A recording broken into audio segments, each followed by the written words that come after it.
और किया तो नहीं करेंगे। ठीक है।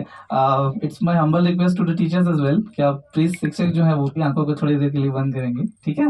चलिए मैं काउंटिंग करता हूँ, 3 2 1। आगे बंद, शिक्षकों के लिए भी, बच्चों के लिए भी। कुछ देर अभी भी टीचर्स कुछ आंख खोल के बैठे हुए मैं देख पा रहा हूँ।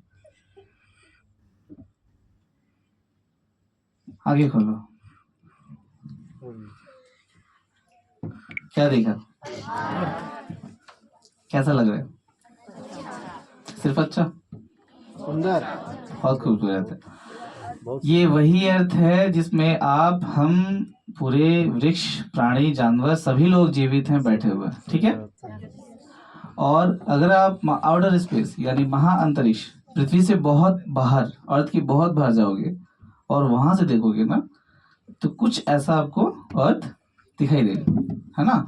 आप मान लो ना थोड़ी देर के लिए कि आप पृथ्वी के बाहर हो, मान लो 1 मिनट के लिए, एक अलग फील आएगी आपको।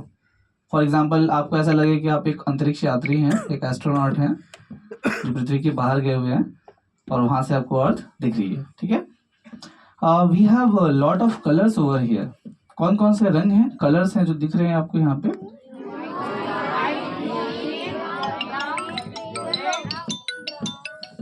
And each colour has its significance. हर एक रंग का अपना एक महत्व है, ठीक है। So if I ask you what is the importance of that blue color? What is it? Okay. And what does it white color signify? क्या ये सफेद रंग क्या बताते हैं आपको? क्लाउड्स। और ये ग्रीन कलर क्या होगा? Forest areas, agricultural land, crop land we have.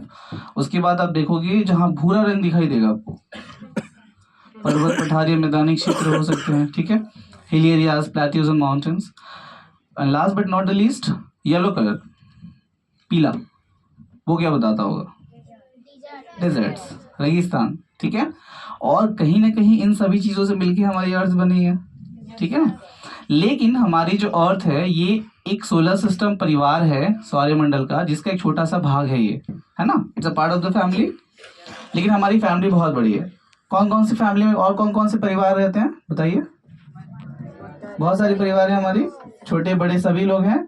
लेकिन एक पिता भी हैं, या आप माता कह लो, जो भी कह लो, सन, ठीक है, जिनसे हमारी उत्पत्ति हुई, हमारा जन्म हुआ, उद्विकास हुआ। तो मैं आपको दिखाना चाहूंगा कि सूर्य रियल टाइम में कैसा दिखता है। अब इसका क्या अर्थ है मैं आपको दिखाऊंगा, उसके बाद बताऊंगा। लेकिन वो जो पूरा परिवार है ना, वो भी कहीं रहता है, एक गैलेक्सी में रहता है, मिल्की वे, जिसको हिंदी में दुग्ध मेखला कहते हैं। चलिए देखते हैं कि आखिर दिखता कैसा है the milky way Galaxy. It is Indeed beautiful, बहुत बहुत प्यारा है, बहुत खूबसूरत है। बहुत सारे छोटे छोटे डॉट्स आपको यहाँ दिख रहे होंगे। क्या है ये चीजें? These all are stars. और यहाँ पे भी आपको कुछ कुछ कलर दिख रहे होंगे ना। कुछ रंगों के नाम बता सकते हो?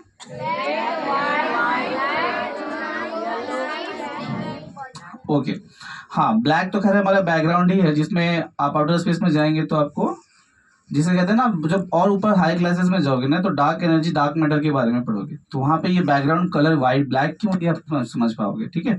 फिलहाल आप रंगों को देख रहे हो। अगर मैं ये आपसे पूछूं कि जो तारे सबसे गर्म होते होंगे उनका रंग क्या होता होगा?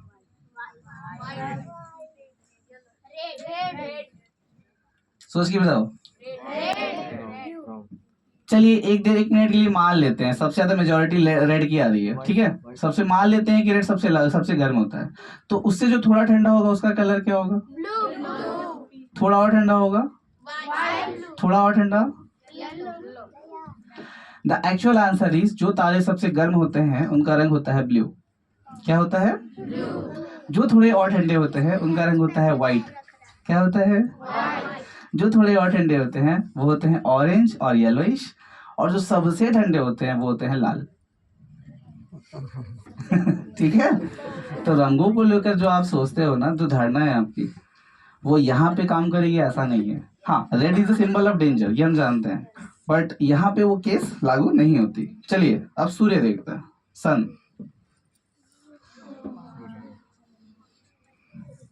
पहले स्प्लिट करता हूँ स्क्रीन को, फिर आप देखिए। आपने जमीन से तो सन को डेली देखा है, लेकिन अगर आप बहुत करीब जाएंगे, आप इतना करीब नहीं कि आप जल जाएं, लेकिन काफी हद तक जब आप करीब जाएंगे ना, तो आपको सूर्य एक धधकता हुआ गोला दिखेगा, जो यहाँ पे दिख भी रहा होगा आपको, ठीक है ना। तो अब देखो सूर्य, आप लोग जब भी आप सन को देखते हो, आपके मन में जो सबसे पहली चीज आती होगी कि बहुत गर्म है, ये सोचते होगे ना। मेरे दिमाग में भी आती है, आपके दिमाग में भी आती होगी, तो बहुत गर्म है। लेकिन कितना पता कितना गर्म है ये कैसे पता चलेगा आपको? ऐसे समझते हैं, आपने घर में पानी उबाला है, तो आप देखोगे ना एक ऐसी टेम्परेचर पे कोई वो पानी पहुंच जाती है ना कि वो भाप बनना शुरू करती है ना। तो वो आपको अंदाजा वो टेम्परेचर क्या रही होगी? लगभग 100 डिग्री के आसपास। जैसे देखो आप देखोगे ना एसीज में अभी टेम्परेचर मेंशन किए हुए हैं, देखो 22 डिग्री पे रखा हुआ है, यानी इस रूम का जो रूम टेम्परेचर वो कितना है? 22 डिग्री है। ऐसे ही जब आप टेम्परेचर को इंक्रीज करते करते 100 डिग्री पे ले जाओगे तो वो भाप बनना, इवापोरेट करना शुरू करेगी। ये अब अगर मैं आपसे ये कहूं कि उस गर्म पानी में अपनी उंगलियों को डालो, डालोगे? क्यों? जल जाएगा। तो ये है सिचुएशन 100 डिग्री का। अब हम सन की बात करते हैं। सन का जो कोर है ना, जैसे हर एक बॉल का एक अंदर का पॉइंट होता है सेंटर, उसी प्रकार ये हमारे सन का भी एक सेंटर पॉइंट है, जहां पे टेम्परेचर बताई जाती है 1.2 crore degree Celsius, 1.2 crore degree Celsius. अब आप सोचो कि करोड़ों में जब तापमान होगी तो कितना ज्यादा गर्म होगा, मतलब वी कांट इवन इमेजिन कि वो कितना गर्म होगा। बस एक आंकड़े हैं, एक नंबर्स हैं जो आपको ये पता होने चाहिए, ठीक है। चलिए अब इसी सन को हम एक्सरे में देखते हैं। एक्सरे समझते हो, है ना? एक रे होती है इलेक्ट्रोमैग्नेटिक स्पेक्ट्रम में, जिसको अगर आप जैसे हड्डियां टूटती है तो हम एक्सरे करवाते हैं हड्डियों का, उसी प्रकार अगर हम सन का एक्सरे करें तो आपको सन जो है ऐसा धधकता हुआ दिखाई देगा, ठीक है। लेकिन अब मैं एक कंपैरिजन दिखाता हूँ आपको। मान लो कि ये पूरा का पूरा सन जो हमारा, ये पूरा बड़ा वाला ग्रुप क्या है? सन है, और उसके रेस्पेक्ट में जितने भी प्लैनेट्स हैं अभी वो उसके सामने हमने रख दी हैं। अब देखो तो सबसे छोटा वाला जो सामने का डॉट दिख रहा है आपको, वो एक प्लैनेट है जो आप जानते हो, मरकरी। तो आप इमेजिन करिए कि अगर सन के रेस्पेक्ट में मरकरी को रखा जाए तो वो वाकई बहुत छोटा है कि नहीं? उसके बाद आप देखोगे तो वीनस आती है, उसके बाद आपको तीसरा वाला क्या दिख रहा है जिस पे अभी आप बैठे हुए हो, उसके बाद आपको पता है मार्स, और सीक्वेंस आप जानते हैं, ठीक है। चलिए एक कुछ प्लैनेट्स में दिखाता हूं आपको। ये एक प्लैनेट है, एक ग्रह है जो मैंने आपको दिखाई है। आप अंदाजा लगाकर बता सकते हैं नाम क्या है? Moon is not a planet, it's a natural satellite. और ये मैंने कहा कि एक प्लैनेट है, इट्स मरकरी। क्या है? हिंदी में क्या कहते हैं? बुध। क्या कहते हैं? हाँ जी, बुध कहते हैं इसको। अच्छा, इसको देखने पे सबसे पहले आपको जो दिखेगा वो बहुत सारे गड्ढे दिखेंगे, और इंग्लिश में हम इन्हें कहते हैं क्रेटर।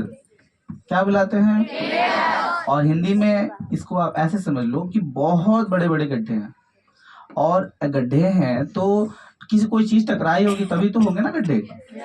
तो आप कुछ कुछ नाम सुनोगे ना, जैसे मेटेओर, मेटेओराइट, एस्टेरॉयड, ये सभी चीजें ना हमारे ब्रह्मांड में घूमती रहती हैं, हर वक्त घूमती रहती हैं, और ये कभी से टकराई होंगी और इसलिए ऐसे गड्ढे बने। तो अभी मन में सवाल आता है कि अगर यहाँ इतनी सारी चीजें टकराई हैं तो क्या हमारे अर्थ पे नहीं टकराई होंगी? जरूर टकराई होंगी। तो क्या ऐसे गड्ढे नहीं है हमारे अर्थ में? बिल्कुल है हमारे अर्थ में। एग्जाम्पल के तौर पे आपने मैक्सिको का नाम सुना होगा कई बार, साउथ अमेरिका ने कंट्री है वो। तो वहां पर एक बहुत बड़ा क्रेटर अभी कुछ सालों पहले ही आइडेंटिफाई किया गया है, वो भी सैटेलाइट इमेजेस में पाया गया, ठीक है ना। तो हमारे अर्थ पे भी ये टकराव देखे जाते हैं। चलिए आपको हम अब दिखाते हैं वीनस, द हॉटेस्ट प्लैनेट। ये क्या है? And the brightest as well. सबसे ज्यादा चमकीला और सबसे ज्यादा गर्मी कौन सा है? ये है। चलिए अब ये समझते हैं कि इतना गर्म क्यों है। कौन बताएंगे क्यों है इतना गर्म? और कुछ? सरफेस आयरन का नहीं है बाबू, हाँ एटमॉस्फेयर है, बिल्कुल सही बात है। और लेकिन but because of the atmosphere ये इतना गर्म नहीं होता। इसके अंदर एक गैस है जो बहुत ज्यादा एमिशन होती है उसका, carbon dioxide, which is approximately 91%, ठीक है, इन कॉम्पोजिशन। आप जब कहते हो अमाउंट की जब आप बात करते हो, इसके कारण क्या होता है? देखो कार्बन डाइऑक्साइड होने से इतना गर्म कैसे हो जाता है ये आप ऐसे समझ लो ना कि कार्बन डाइऑक्साइड गैस एक ऐसी गैस है जो हीट को बाहर निकलने नहीं देता, उसको पकड़ के रखती है। इसके कारण क्या होता है? इंटरनल हीट बहुत ज्यादा बढ़ता है और बहुत ज्यादा ये गर्म हो जाता है। लेकिन गर्म तो चलो समझ आया, चमकीला क्यों है? बिकॉज यहाँ पे एक एसिड है जो बहुत ज्यादा निकलती है, जिसको सल्फ्यूरिक एसिड कहा जाता है।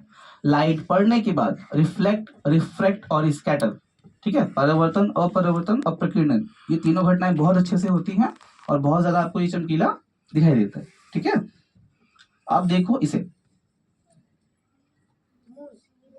हाँ ये है मून। और सभी छात्र छात्राओं एवं शिक्षकों से मैं जरूर कहूंगा कि आप एक बार अच्छे से मून को देखें, सभी लोग 1 मिनट का समय लीजिए और ध्यान से मान लेते हैं कि हम सामने मून के खड़े हैं और हम मून को देख रहे हैं। वो दृश्य, वो भावना कैसा होगा? और धीरे धीरे हमारा मून हमारे सामने घूम रहा है। और क्या आपको ये बात पता है कि एक मनुष्य के रूप में हम पूरा चंद्रमा कभी नहीं देखते और ना ही कभी देखेंगे अपने जीवन काल में, क्योंकि हमारे सामने पूरा मून कभी नहीं आता है। आप ऐसे समझ लीजिए, आपको अगर मैं एक बॉल दूं और अगर आपको कहूं कि आपको पूरा बॉल देखना है, तो आप क्या करोगे? पूरा बॉल को ऐसे घुमाओगे। लेकिन मान लो अगर बॉल भी ऐसे रुका हुआ है और आप भी रुके हुए हैं, दोनों घूम रहे हैं, तो मून अब उस बॉल का हमेशा एक साइड सामने होगा। सेम यही घटना हमारे साथ मून के साथ होती है। इसका एक साइड हमारे सामने कांस्टेंट होता है, पीछे वाला भाग घूम के कभी सामने नहीं आता। और आप पूरा मून कभी, अगर देखना है तो पृथ्वी के बाहर जाना होगा, मून के उस साइड में जाना होगा, तभी देख पाओगे। अब ये जो इमेज में दिखा रहा हूँ, ये सैटेलाइट इमेजेस हैं, सब कुछ जोड़ा गया है, फिर आपको पूरा मून दिखाया जा रहा है। तो लाइफ में आज पहली बार आप पूरा मून देख रहे हैं, इसलिए मैंने कहा अच्छे से देखिए इसको। मैं रोटेट करता हूँ इसको, ठीक है।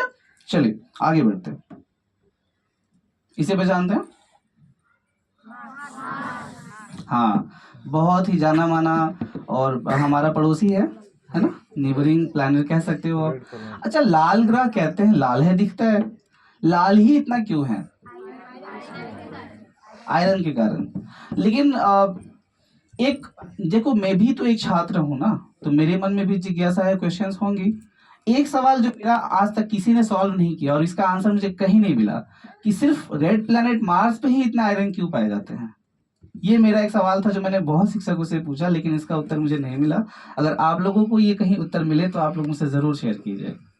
सवाल समझ में आया कि सभी प्लैनेट्स में सिर्फ मार्स पे ही इतने आयरन क्यों पाई जाती है?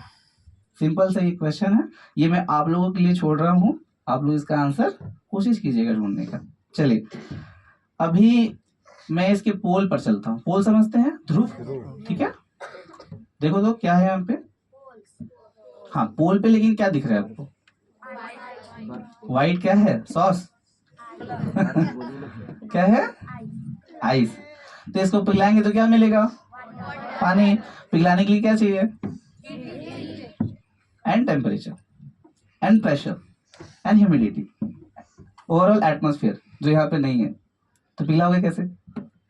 ये बहुत बड़ा प्रॉब्लम है। मार्स पे जीवन की संभावना नहीं हो पाती है, यानी इंसान नहीं जा पाते हैं, क्योंकि वहां क्या नहीं है?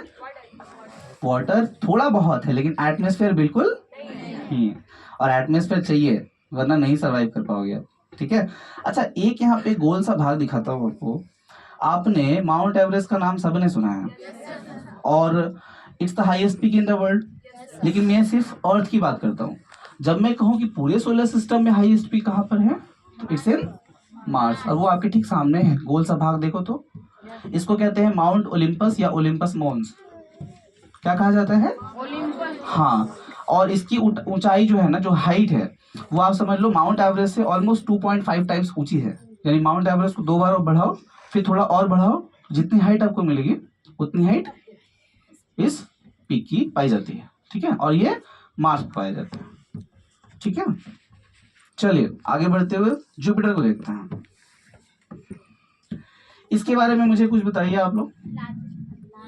लार्जेस्ट है, 79 अपडेटेड नहीं है, इट्स 95 राइट नाउ, ठीक है। कितनी है?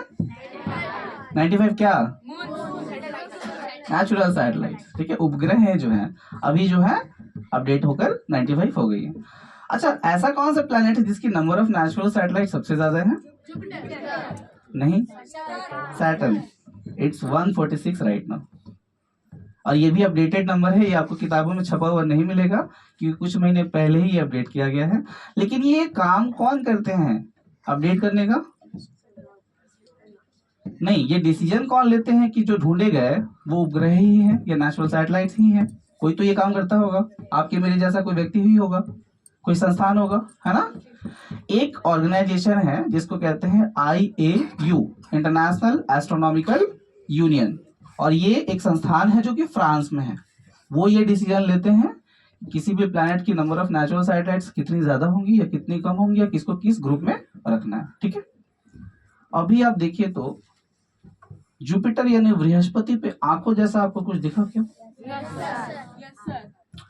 इसे कहते हैं, चलिए क्या कहते हैं अभी बताइए? सच स्टॉर्म, लेकिन इसका नाम रखा गया है the giant spot, the red giant spot. और ये इतना बड़ा है कि इसमें पूरे अर्थ जैसे 3 प्लैनेट चले जाएंगे, ठीक है? और फिर भी ये पूरा नहीं भरेगा। तो अंदाजा लगा सकते हो अगर ये छोटा सा भाग इतना बड़ा है तो पूरी बृहस्पति को कितनी बड़ी होगी, है ना? अंदाजा लगा सकते हो, कैसे कर सकते हो, ठीक है? ये कुछ खास प्लैनेट से मैंने आपको दिखाया, लेकिन एक प्लैनेट कभी हुआ करता था, मुझे लगता है आप लोगों को नाम सुना होगा, Pluto, which is not a planet right now. अच्छा, मैं सबसे पहले ये जानना चाहूंगा कि आपको ये देखने में कैसा लग रहा है? ब्लैक एंड व्हाइट, थोड़ा ब्राउनिश है, थोड़ा व्हाइटिश है, तो चॉकलेट ब्राउन जैसा है ठीक है, हाँ। अच्छा, एनीवेज इसकी दूरी तो खैर आप समझ पाएंगे, काफी ज्यादा डिस्टेंस पे एस्ट्रोनॉमिकल यूनिट्स में मापी जाती है, मेजर की जाती है। सफेद है, बहुत ज्यादा ठंड है, तो आप समझ पा रहे हो। लेकिन मुझे ये कौन बताएगा कि इसको हमने बाहर क्यों किया था?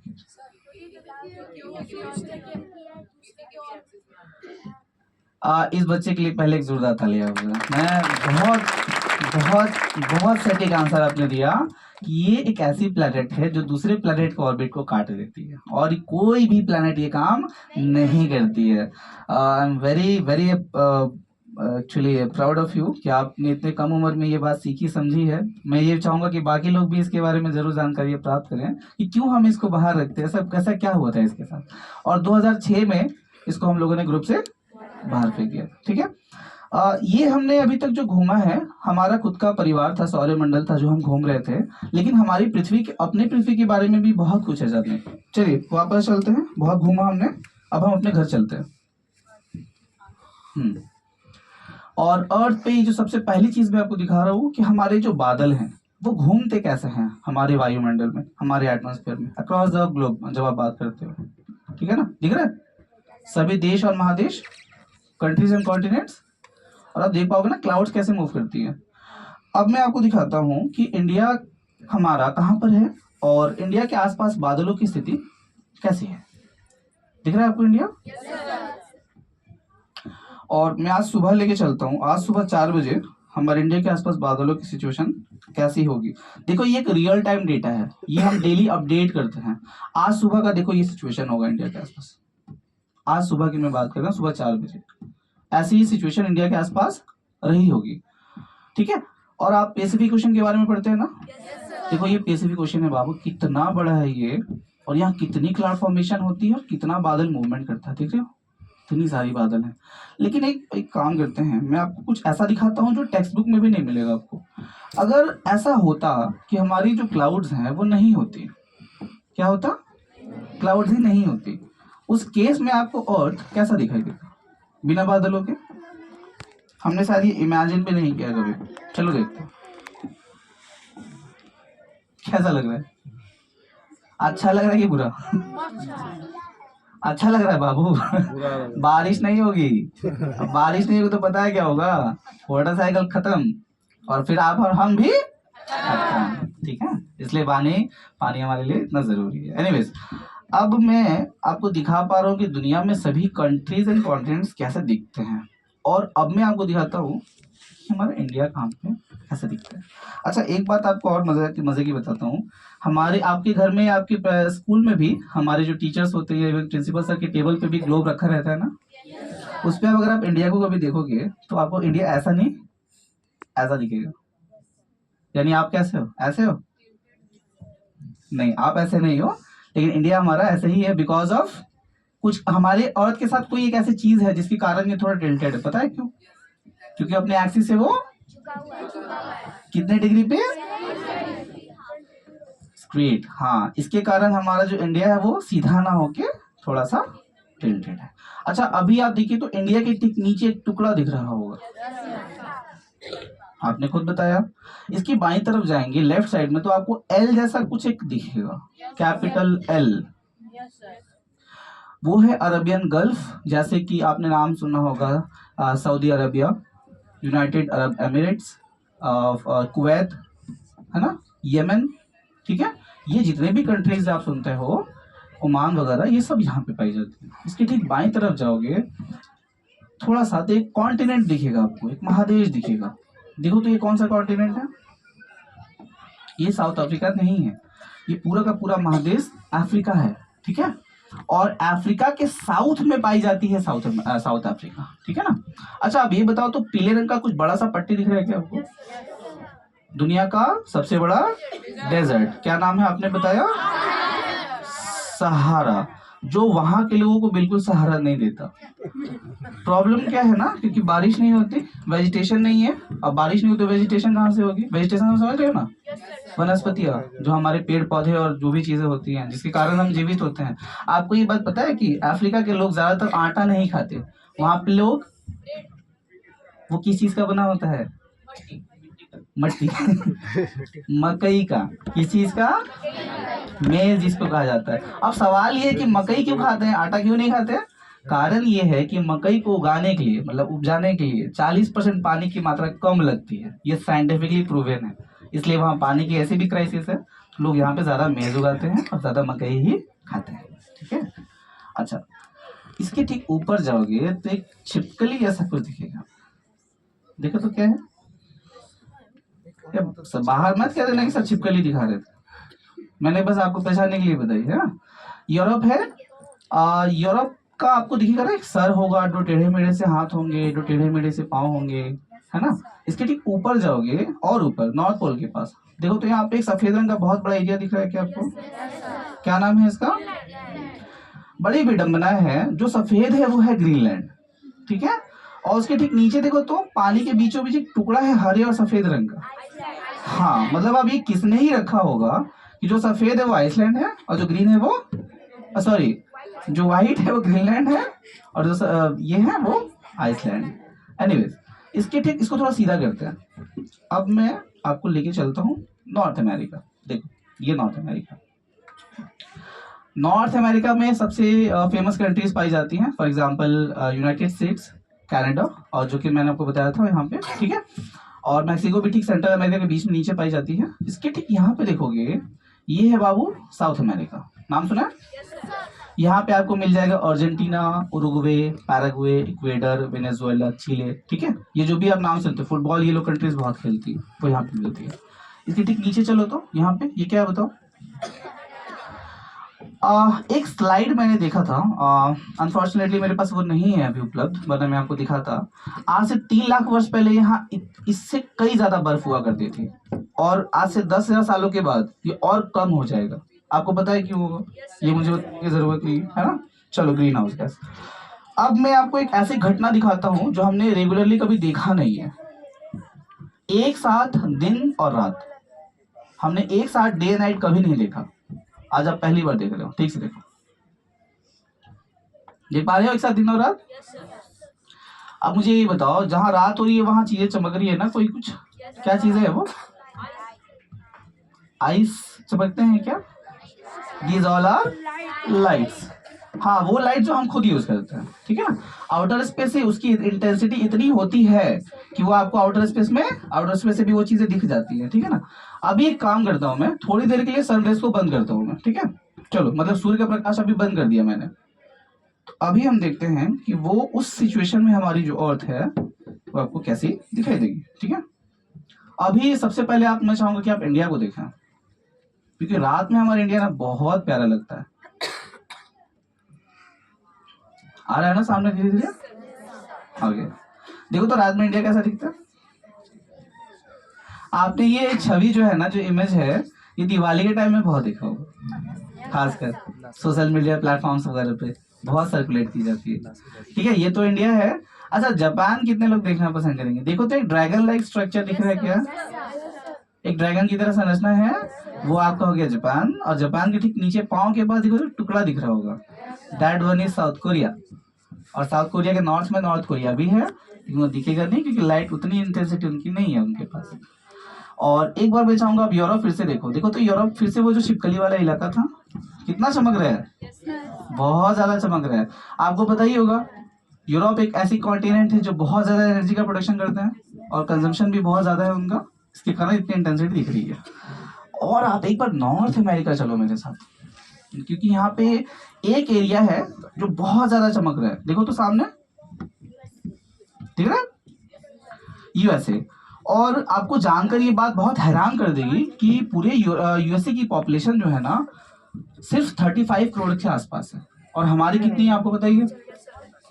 More than 140 crore. फिर भी इतनी इंटेंसिटी यहाँ लाइट्स की देखी जा रही है। लेकिन आप मुझे एक बात बताओ स्टूडेंट्स, अगर आपको नॉर्थ अमेरिका जाना हो तो आप कैसे जाओगे? पानी की जहाजों से? बहुत टाइम लगेगा। लाइट से? चलो लेके चलते हैं।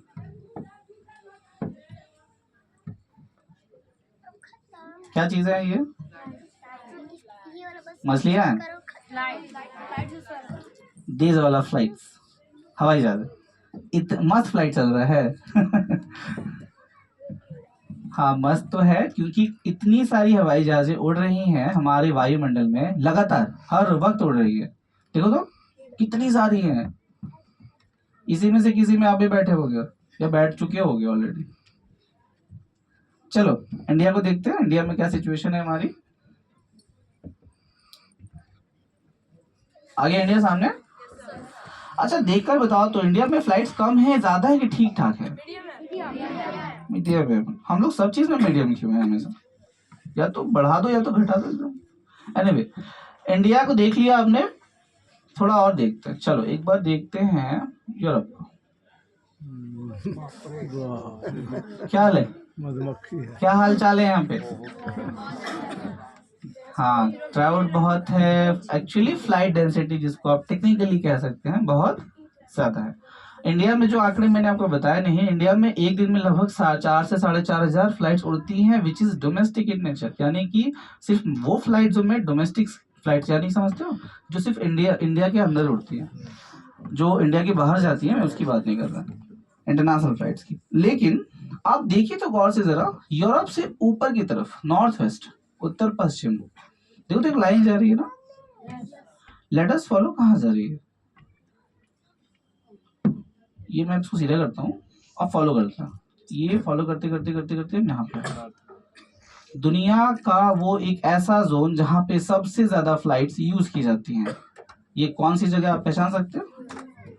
पूरा नॉर्थ अमेरिका ये पूरा। और आपको हैरानी होगी जानकर, एक दिन में यहाँ लगभग 86,000 हवाई जहाजें उड़ती हैं, 86,000 फ्लाइट्स। और यूरोप में जो मैंने आपको बताया नहीं था, लगभग 40,000 के आसपास। ठीक है, तो ये फ्लाइट्स की यूसेज जो इतनी हम करते हैं ह्यूमन बीइंग के रूप में। ठीक है, एक चीज मुझे लगता है जिसको दिखाना बहुत जरूरी है अभी के समय में, हमारे स्टूडेंट्स से मैं खुद भी ये जानना, मैं बताना चाहता हूँ इसको। दुनिया में जितना भी पानी आप देख पा रहे हो, ये पानी है। ठीक है, मैंने अभी बादलों को हटा दिया है ताकि मैं आपको ये अच्छे से दिखा पाऊँ। दुनिया में जितना भी पानी है आप, अच्छा ये 2 दिन पहले का न्यूज आपने को सुना है किसी ने कि बैंगलोर में पानी की बहुत क्राइसिस आ रही है? किसी ने ये सुना है? सुना है न्यूज़पेपर से या टीवीज में देखा होगा आपने। बैंगलोर में पानी की हालत इतनी खराब है, पानी पीने की जो आपको नहीं मिल रहा पानी। आप ये एकदम, मैं आपको परसों की बात बता रहा हूँ, आज भी ये प्रॉब्लम वहाँ पे न्यूज़पेपर से आपने पढ़ा होगा, जो बच्चे बड़े हैं उन्होंने सुना भी होगा एटलीस्ट। तो पानी की इंपॉर्टेंस क्यों बढ़ती जा रही है? क्योंकि हमारे इंडिया में ही पानी की क्राइसिस बहुत जल्दी अब दिखी जा रही है। आपने बैंगलोर का मैंने नाम लिया, मध्य प्रदेश में भी पानी की क्राइसिस है। आपने अभी महाराष्ट्र का नाम किसी ने सुना होगा बच्चों ने, हमारी जहाँ मुंबई है, सुना है सबने? उसके पास एक जगह है औरंगाबाद, एक औरंगाबाद बिहार में है, लेकिन एक औरंगाबाद वहां पे भी है। ठीक है, हाँ जी, वहां पर पानी की बहुत क्राइसिस देखी जा रही है। और आंध्र प्रदेश में भी कुछ जगह है जहाँ पे देखी जाती है, और ये आस्ते आस्ते ग्रेजुअली हर जगह हो रहा है इंडिया में। अब मैं आपको दिखा रहा हूँ कि मैं बता क्यों रहा हूँ ये बातें आपको। दुनिया में ये जितना भी पानी है, ग्रेजुअली अगर ये धीरे धीरे खत्म होता जाएगा, सूखता जाएगा, क्योंकि गर्मी बढ़ती जा रही है, इवापोरेशन ज्यादा हो रहा है, पानी जितनी मिलेगी नहीं उससे ज्यादा इवापोरेट हो जाएगी, और धीरे धीरे हमारा दुनिया ऐसा परिवर्तित हो जाएगा, बन जाएगा, ट्रांसफॉर्म हो जाएगा, और बिना पानी के हमारी पृथ्वी ऐसे दिखाई देगी। ऐसा पृथ्वी चाहते हैं हम सब? देखो, मैं ये नहीं कह रहा कि आप पानी का यूज मत करो, सब कहते हैं कि पानी को संभाल के यूज करना है, वेस्ट नहीं करना है, सुनते हैं डेली, यही सब सुनने को मिलता है। कितने लोग फॉलो करते हैं? मैं खुद भी नहीं करता इस बात को फॉलो, क्योंकि हमारे जीवन यापन में ही ये आदतें नहीं बनाई जाती हैं। तो हमें ये हैबिट्स डेवलप करनी होंगी, आदत एक दिन में नहीं बनती, ठीक है? ग्रेजुअली ये हमें डेवलप करना होगा कि पानी को कम से कम हम लोग यूज करें। अब इसका मतलब ये कि आप नहाना बंद कर दें, ठीक है? ये कतई नहीं करना है हमको, लेकिन हम लोग अपने पानी को संभाल कर यूज करेंगे, ये हमें ध्यान रखना होगा, ठीक है? और एक लास्ट जिसके साथ मैं इस चीज को खत्म करूंगा, और लेकिन मुझे लगता है कि ये बात आपको जरूर जाननी चाहिए। अभी मार्च चल रही है, मार्च का महीना है ना, और ज्यादा नहीं, 1 महीने के बाद अप्रैल आएगी, और आपको पता है गर्मी में क्या होता है? मजा आता है क्या गर्मी में? आप नहीं, लेकिन यहाँ जो टीचर्स और मैम बैठी हुई हैं, जो एटलीस्ट 30 या 35 प्लस जो लोग भी होंगे यहाँ पे, उन्होंने ये फील किया होगा कि आज से 10 साल पहले जो गर्मी पड़ा करती थी, अब 10 वर्ष के बाद गर्मी अत्यधिक बढ़ चुकी है। जितनी सहन शक्ति थी उससे कहीं ज्यादा बढ़ चुकी है। ये आप लोग शायद बच्चे नहीं समझते, लेकिन जो बड़े वो समझ पा रहे हैं इस बात को। अब ये मैं क्यों बता रहा हूँ आपको, देखो आपके सामने लाल रंग दिख रहा है बहुत ज्यादा। ये लाल रंग हमें इंडिकेट कर रही है कि अर्थ के एटमॉस्फेयर में जितनी कार्बन होनी चाहिए, कार्बन डाइऑक्साइड, वो लिमिट से कहीं ज्यादा बढ़ चुकी है। और शुरू में आपको याद है मैंने बताया था कि कार्बन डाइऑक्साइड एक गैस है जो गर्मी को बढ़ाती है, गर्मी को पकड़ के रखती है। यही काम ये कर रही है, और हमारी गर्मी को, पृथ्वी की गर्मी क्या कर रही है? बढ़ा रही है, इसलिए आपको इतनी गर्मी लग रही है। अब आप कहोगे कि सर इसका सोल्यूशन क्या है? क्या सोल्यूशन आप बताओ? अफॉरेस्टेशन, वृक्षारोपण, ये करना है हमें। मैं आपको वृक्ष लगाने के लिए नहीं कहूंगा। अच्छा, आप लोग जो कहते हो कि हमें सबसे ज्यादा ऑक्सीजन वृक्ष से मिलता है, क्या ये लाइन सही है? हाँ, कितने लोग सहमत है इस बात से कि हमें सबसे ज्यादा ऑक्सीजन हमें पेड़ों से मिलता है? सभी लोग सहमत है इस बात से? हमें सबसे ज्यादा ऑक्सीजन समुद्रों से मिलता है। कहाँ से मिलता है? Water plants. चलिए, ये इंफॉर्मेशन मैं आपको नहीं दे रहा हूं, मैं आपको सिर्फ एक वाक्य बता रहा हूं, एक सेंटेंस, कि हमें सबसे ज्यादा ऑक्सीजन पेड़ों से भी ज्यादा ऑक्सीजन समुद्रों से मिलता है। अब ये अगर मैं कह रहा हूं तो इसमें जरूर कोई तथ्य होगा, मैं ऐसे ही तो बोलूंगा नहीं आपको, ठीक है? ये आप स्टडी करना चाहिए कि ऐसा मैंने क्यों कहा आपको, ठीक है? लेकिन plantation is Indeed very important. और आप देख पाओगे इंडिया में, देखो पेड़ जो हरे हैं वो एक चीज के कारण होते हैं ना, क्लोरोफिल। ये क्लोरोफिल का कंसंट्रेशन है, देखो तो कम या ज्यादा हो रहा है क्या? जैसे जैसे सीजन कम, मतलब सीजन चेंज हो रही है। अब हम चलते हैं साउथ अमेरिका। क्यों आ रहा हूं मैं बताता हूँ आपको। साउथ अमेरिका के ऊपर वाले भाग में देखो तो एक डीप ग्रीन जोन दिखेगा, दिखा? सबको पता है कौन सी जगह है? Amazon, Amazon rain forest, Amazon का वन वर्षा जिसको कहा जाता है। अब आपको मैं ये 1 मिनट लूंगा बस, हमें अब मैं समझ सकता हूँ कि टाइमिंग का भी इंपॉर्टेंस होता है, लेकिन फिर भी आप जानने जरूरी है ये। यहाँ इतने पेड़ पौधे क्यों आए, कोई बता सकता है मुझे? इतने पेड़ पौधे यहाँ कैसे आए? यहाँ पे ज्यादा लोग नहीं रहते हैं, पॉपुलेशन बहुत कम है यहाँ पे, ब्राजील का एरिया है ये, लेकिन फिर भी इतने पेड़ पौधे कहाँ से आए? आप अगर ये कहते हैं कि प्लांटेशन की गई है, तो नहीं, यहाँ प्लांटेशन नहीं की गई है। अब आप लोगों को मैं बताता हूँ क्यों है इतने पेड़ पौधे। आपने कभी इक्वेटर का नाम सुना है? भूमध्य रेखा, जिसको विषुवत रेखा भी कहा जाता है, वो ठीक इसके बीच से यहाँ से क्रॉस करती है। इट्स एन इमेजिनरी लाइन, लेकिन फिर भी कहा जाता है कि इसके ठीक बीच से वो क्रॉस करती है। और जहां से भी इक्वेटर पास करेगी वहां सन रेज क्या पड़ेंगी? सीधी पड़ेंगी। गर्मी बहुत ज्यादा पड़ेगी, क्योंकि ज्यादा आपको हीट मिल रही है। और जब गर्मी ज्यादा होगी तो नीचे की जमीन क्या होगी? गर्म होगी, ऊपर उठेगी, ठंडी होगी, बारिश होगी, क्लाउड फॉर्मेशन होगी, नीचे बारिश होगी। और जहां पे बहुत ज्यादा बारिश होगी वहां पे हर वो चीज जो पेड़ों को खाना बनाने के लिए चाहिए वो ज्यादा मिलेगा उसको, और पेड़ पौधे क्या होगा? ग्रेजुअली बढ़ते जाएंगे। और यही कारण है कि इंडिया के साउथ में भी आपको ज्यादा फॉरेस्ट देखने को मिलते हैं, क्योंकि वहां हीट थोड़ी ज्यादा होती है। अंडरस्टूड? इसलिए इतने पेड़ पौधे लगे, या हमें लगाने की जरूरत नहीं पड़ेगी। लेकिन इंडिया में आप देखोगे साउथ में थोड़ी बहुत दिख भी रहे हैं हमको, नॉर्थ और सेंट्रल इंडिया में हमारा बहुत अच्छा सिचुएशन नहीं है। ठीक है। तो इस नोट पे कि हमें थोड़ी बहुत ज़रूरत तो है फॉरेस्टेशन की, करेंगे आप लोग? ये हमसे नहीं, खुद से कहना है कि हम लोग करेंगे, और जो टीचर्स हैं वो तो खैर आपको बताते ही रहते हैं। तो इन्हीं सब शब्दों के साथ ये छोटा सा शो मैं यहाँ पे समाप्त करूंगा, लेकिन उम्मीद है कि आपने आज कुछ नया जाना होगा। Thank you so much and have a great day. Thank you.